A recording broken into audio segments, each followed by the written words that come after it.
What's up? What's up? It's Angela out in these streets. Currently in transition, in a job transition is what we'll call it out in these streets. And I know many of you all are. About 4 days after my last recording regarding my manager calling me on my day off, 4 days after that, my position was terminated. And it's fine. I came to terms with it, and I'm actually grateful that I get to kind of reset.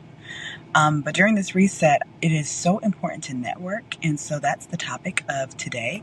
Networking, remembering who was in your corner in previous roles, remembering who you know and what leverage and influence they might have in their current place of business. So I talked to a colleague that I used to work with, and he had an open role that he said, honestly, could probably be mine if I was really interested, but I wanted to ask him some questions and get some more insight. And after talking to him and then talking to some mutual colleagues about that role and that product and service I'd be supporting, it didn't feel like the right fit. But I promised my colleague, I promised I'd get back to him and let him know, what I was thinking. And so I got back to him and I was honest about the fact that I am so grateful that he took the time to talk to me about this role. And obviously I'm going to need a job sooner than later.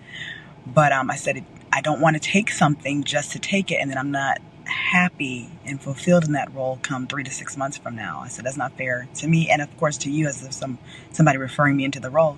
And he was so gracious about it, and he actually supported my decision. And he said, the last thing you want to do is to just settle for something. He was like, my doors are always open. Because I said, if I want to revisit this, can I talk to you? And he was like, you can always talk to me. And I just appreciate that because I don't believe in burning bridges, especially in the industry that I'm in. And I think it's important that we can have really adult conversations about opportunities. And even if it's not the right fit, be honest about that and still keep those doors of communication open with who you're networking with. So I wanted to ask, how is it going out there, especially for those of you in transition, in employment transition out there? What are you doing to stay positive and to work your networks and to build kind of this a place of where you have options versus you're a place of desperation. You're in a place of desperation when it comes to navigating the workforce right now. Let's talk about it. Stay encouraged. And as I'm about to do, buckle up and drive. When you arrive to whatever destination it is, be sure to thrive. It's Angie, over and out.